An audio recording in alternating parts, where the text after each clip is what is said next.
Hello everyone, আগের দিন ছিল আমাদের বাইকের পুজো। আগের দিনই ভিডিওতে বলেছিলাম বৃষ্টির কারণে সেদিন সন্ধ্যাবেলা আমাদের পুজো দেওয়া হয়নি, তাই বৃহস্পতিবার সকাল সকাল চলে গিয়েছিলাম পুজো দিতে। ঠাকুরমশাই না আসাতে ওখানে আমরা ফুল মিষ্টি সমস্ত কিছু রেখে নামগোত্র লিখিয়ে নিয়ে ঠাকুরমশাই আসার জন্য অপেক্ষা করছিলাম। এই যে মন্দিরটা দেখছেন, এটা হচ্ছে আমাদের দত্তপুকুরের সিদ্ধেশ্বরী মায়ের মন্দির। মন্দিরটির আশেপাশের পরিবেশ খুবই শান্ত, ভীষণ ভালো লাগে। গিয়ে কিছুক্ষণ বসে থাকলেও যেন মায়ের কাছে মনটা ভালো হয়ে যায়। এই যে হলো আমাদের সিদ্ধেশ্বরী মা।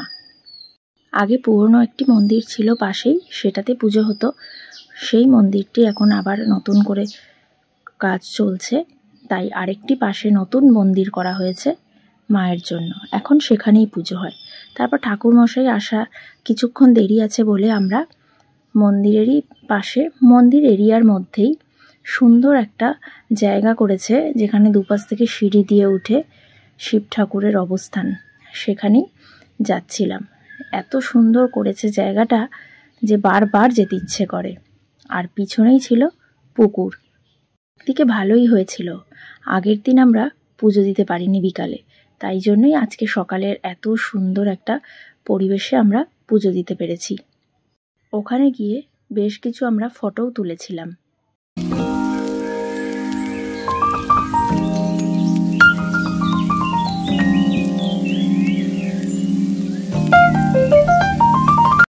সিঁড়ি দিয়ে উঠেই শিব ঠাকুরের মূর্তি আছে, সেটাই দেখুন কত সুন্দর লাগছে।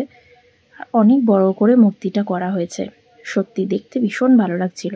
আর একদমই নতুন করা হয়েছে এই জায়গাটি। এখানে আগে শুধু একটি ঘাট বাঁধানো পুকুরই ছিল, সেটার উপরেই খুব সুন্দরভাবে এই কাজটি করা হয়েছে। আর বৃষ্টি ভেজা ওয়েদার ছিল বলে আরও বেশি সুন্দর লাগছিল। চারিদিকটা যেন সবুজে সবুজ হয়ে উঠেছিল।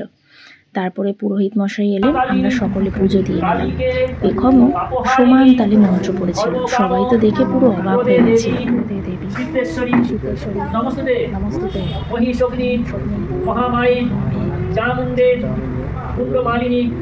आयु आरोग्य विजयं देहि देवी नमस्ते एष स्वचंदन गंधपुष्प बिल्ल पत्रांजलि नमो सिद्धेश्वरी दक्षिणा कालिकाय नमः नमो सुप्रीते सुरनायिके कुलगत करे चोखरे।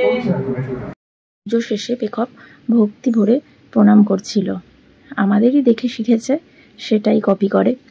তারপরে শুরু হলো আমাদের বাইকের পুজো। ঠাকুরমশাই খুব ভক্তি ভরেই ওখানে পুজো করে। আমাদের এখানে মোটামুটি সবাই এই সিদ্ধেশ্বরী মায়ের কাছেই গাড়ি বা বাইক কিছু কিনলে পুজো দেন।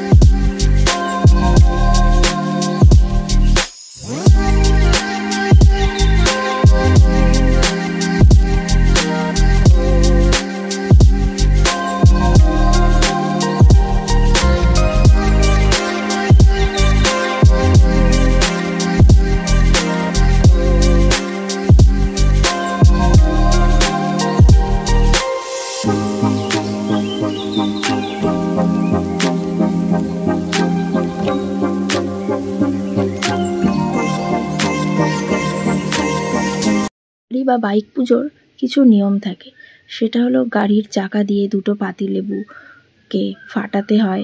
সেরকমই কিছু নিয়ম আমরাও করে নিয়েছিলাম। তারপরে আরেকটিও ছিল, সেটি হলো নারকোল ফাটাতে হয়। ওটা ঠাকুরমশাই ফাটিয়ে থাকেন, তেমনই নারকোলটাকে সিঁদুর মাখিয়ে নিয়ে নারকোলটা ফাটিয়ে নিয়ে সেই জলটা বাইকের চাকাতে দিয়ে দিচ্ছিলেন।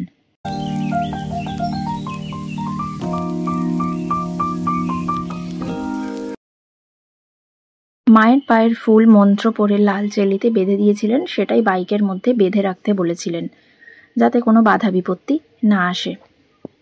পাশেই ছিল শিব ঠাকুর, সেখানেও পুজো দিয়েছিলাম।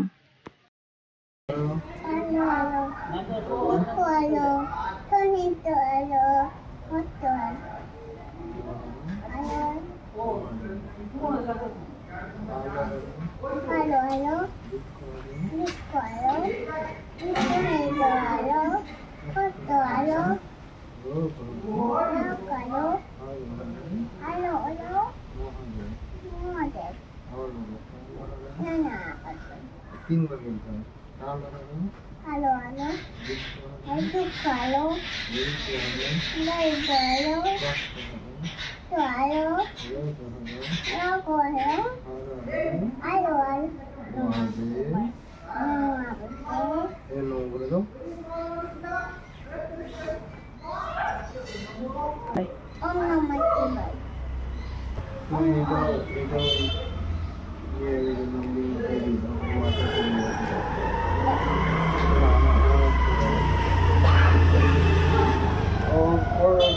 বলো এসব বলো তাহলে হয় হাত তো ওখানে ওখানে